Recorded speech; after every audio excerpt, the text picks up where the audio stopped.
Hello and welcome to all. Today we will talk about another 5 questions from UPSC Prelims PYQs. All these are related to science and tech as well as general science section. Let's start with questions. Consider the following statements. Other than those made by humans, nanoparticles do not exist in nature. यानी nano particles naturally अकर नहीं करते, वो सिर्फ वही होते हैं जो इंसानों ने आर्टिफिशियली बनाए हैं. Second, nano particles of some metallic oxides are used in the manufacture of some cosmetics. यानी कॉस्मेटिक्स को बनाने में भी कुछ मेटल ऑक्साइड्स के नैनो पार्टिकल्स का यूज किया जाता है. Third, nano particles of some commercial products which enter the environment are unsafe for humans. Which of the given statements above is or are correct? 1 only, 3 only, 1 and 2 only, 2 and 3 only. Correct answer in this case is D. यानी second और third statement.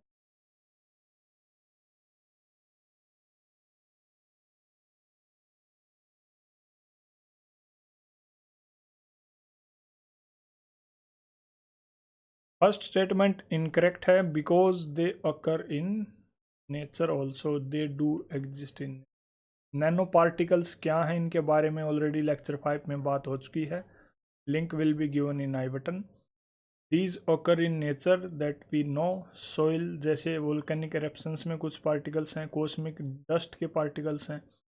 Then cosmetics में भी इनको use किया जाता है, जैसे titanium dioxide, zinc oxide के जो नैनो पार्टिकल्स हैं उनको सनस्क्रीन्स या फिर दूसरे स्किन केयर प्रोडक्ट्स बनाने में यूज़ करते हैं. Some nano particles of commercial products which enter environment are unsafe for humans. For example silver nano particles जिनको एंटी माइक्रोबियल प्रोडक्ट्स में यूज़ किया जाता है, they can be harmful. Next is consider the following statements. DNA barcoding can be a tool to number 1 assess the age of a plant or animal. Number 2 distinguish among species that look alike. Number 3 identify undesirable animal or plant materials in processed foods. Which of the statements given above is or are correct? 1 only, 3 only, 1 and 2, 2 and 3. Correct answer in this case is again D.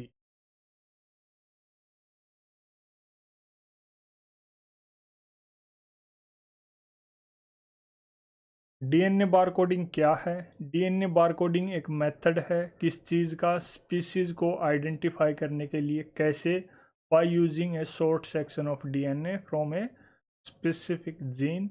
क्या application है इसकी? Biodiversity assessment में इसको use कर सकते हैं. जैसे कुछ स्पीसीज ऐसी होती हैं जो सिमिलर लुक अलाइक होती हैं, एक जैसी लगती हैं, लेकिन वो वास्तविकता में अलग अलग होती हैं. उस चीज़ को डिस्टिंग्विश करने के लिए. Identifying plant leaves even when कोई प्लांट का फ्लावर या फ्रूट अवेलेबल नहीं है, प्लांट लीव्स का यूज़ करते हुए उसको आइडेंटिफाई करना. सेकंड इज़ फूड सेफ्टी और उसकी ऑथेंटिसिटी को मेंटेन करने के लिए डीएनए बारकोडिंग यूज़ की जाती है.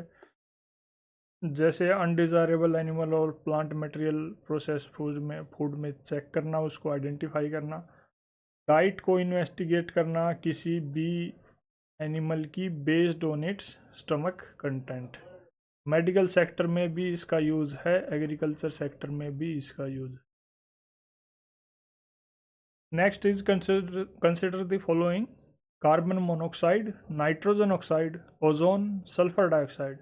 Access of which of the above in the environment is or are causes or cause of acid rain? 1, 2 and 3, 2 and 4, 4 only, 1, 3 and 4. Correct answer in this case is B. That is nitrogen oxide और sulphur dioxide की जब access हो जाती है environment में या atmosphere में, उसकी वजह से एसिड रेन होती है. एसिड रेन है क्या? एसिड रेन एक फॉर्म ऑफ प्रेसिपिटेशन है जो सिग्निफिकेंटली कैसी होती है, एसिडिक होती है नेचर में।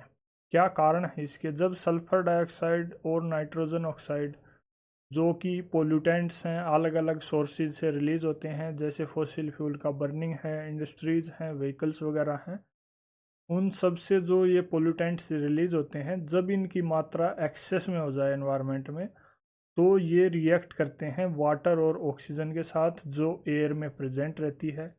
Then they form sulphuric acid and nitric acid, जो कि एसिड रेन के तौर पे वापस अर्थ पे गिरता है, आता है, जिसका पीएच लेवल यूजुअली बिलो 5 रहता है। एक डेफिनेशन और भी है इसकी, जैसे भाई एसिड रेन क्या है? Acid rain is a form of precipitation whose pH is less than 5, उसको एसिड रेन बोलें। हार्मफुल इफेक्ट्स क्या हैं इसके एनवायरनमेंट पे? ये ट्री वगैरह को, फॉरेस्ट को डैमेज करता है, एग्रीकल्चर सेक्टर में क्रॉप प्लांट्स को डैमेज करता है, मिट्टी के जो न्यूट्रिएंट्स हैं उनकी भी लीचिंग एसिड रेन की वजह से होती है। इंफ्रास्ट्रक्चर के केस में ये डीके कोज करता है बिल्डिंग्स पे, खासकर जो मार्बल वगैरह की बनी हुई होती हैं, लाइमस्टोन की बनी हुई। वुमेन हेल्थ की केस में बात करें तो रेस्पिरेटरी प्रॉब्लम्स इन पोल्यूटेंट्स जैसे सल्फर डाइऑक्साइड, नाइट्रोजन वगैरह की वजह से होती हैं। ये एक इनडायरेक्ट इफेक्ट हम बोल सकते हैं। Next is consider the following statements. Some micro organisms can grow in environments with temperature above boiling point. Right, जब temperature boiling point of water का उससे ज़्यादा टेम्परेचर हो, उस कंडीशंस में भी कुछ माइक्रो ऑर्गेनिजम्स ग्रो कर सकते हैं, सर्वाइव कर सकते हैं। Some micro organisms can grow in environments with temperature below यानी less than freezing point of water. Some micro organisms can grow in highly acidic environment with pH level below 3. How many of the above statements are correct? Only one, only two, all three, none. Correct answer in this case is C. यानी सभी statements ठीक हैं। कैसे ठीक हैं? अगर आपको exactly नहीं भी पता है तो आप कॉमन सेंस का यूज़ भी कर सकते हैं। कॉमन सेंस का यूज़ कैसे इस क्वेश्चन में, कि आप वर्ल्ड लेवल पे जब देखेंगे तो इतनी बड़ी दुनिया है, इतनी बड़ी स्पीसीज डाइवर्सिटी है, इकोलॉजिकल डाइवर्सिटी है, अलग अलग टाइप की बायोडाइवर्सिटी है। उस केस में माइक्रो ऑर्गेनिजम्स कुछ ऐसे पाए जा सकते हैं जो वाटर के बॉइलिंग पॉइंट से भी ज़्यादा टेम्परेचर में सर्वाइव कर जाते हैं, और कुछ माइक्रो ऑर्गेनिजम्स वाटर के फ्रीजिंग पॉइंट से कम टेम्परेचर में भी सर्वाइव कर सकते हैं। And then there can be some micro organisms जो एसिडिक एनवायरनमेंट में सर्वाइव कर सकते हैं। क्या बोलते हैं ऐसे माइक्रो ऑर्गेनिजम्स को? माइक्रो ऑर्गेनिजम्स के बारे में ऑलरेडी कई लेक्चर्स में बात हो चुकी है। लेक्चर 21, 9 या हम इन 3 टर्म्स के बारे में बात करेंगे जिनको बोलते हैं। Number 1 extremophiles. ये वो माइक्रो ऑर्गेनिजम्स हैं जो हाईली हीट टॉलरेंट होते हैं, उन एनवायरनमेंट में सर्वाइव कर सकते हैं जहाँ पे टेम्परेचर वाटर के बॉइलिंग पॉइंट से भी ज़्यादा है। वाटर का बॉइलिंग पॉइंट कितना है? 100 डिग्री सेल्सियस। देन कुछ होते हैं साइक्रोफाइल्स जिनको कोल्ड टॉलरेंट माइक्रो ऑर्गेनिजम्स बोलते हैं। ये फ्रीजिंग पॉइंट से जब कम टेम्परेचर चला जाता है उसमें भी सर्वाइव कर पाते हैं। फ्रीजिंग पॉइंट क्या है वाटर का? 0 degree Celsius. Then there are acidophiles. They can survive or grow in highly acidic environment with a pH below 3. Next is consider the following: aerosols, foam agent, fire retardants, lubricants. In the making of how many of the above are hydrofluorocarbons used? यानी ऊपर जो 4 item दिए हुए हैं, 4 product जो दिए हुए हैं, इनमें से किसको बनाने में हाइड्रोफ्लोरोकार्बन्स का यूज होता है? Only 1, only 2, only 3, all 4। Correct answer in this case is C. Aerosols, foam agents और फायर रिटार्डेंट्स को बनाने में इसका यूज़ होता है। लुब्रिकेंट्स के केस में इसका यूज़ नहीं होता है। हाइड्रोफ्लोरोकार्बन्स क्या है? ये सिंथेटिक ऑर्गेनिक कंपाउंड हैं, यानी man made, synthetic man made. इनको आर्टिफिशियली बनाया जाता है और ये ऑर्गेनिक कंपाउंड बने हुए होते हैं किस चीज़ के? फ्लोरीन, कार्बन और हाइड्रोजन एटम्स के। 3 आइटम से बन के ये कंपाउंड बनते हैं।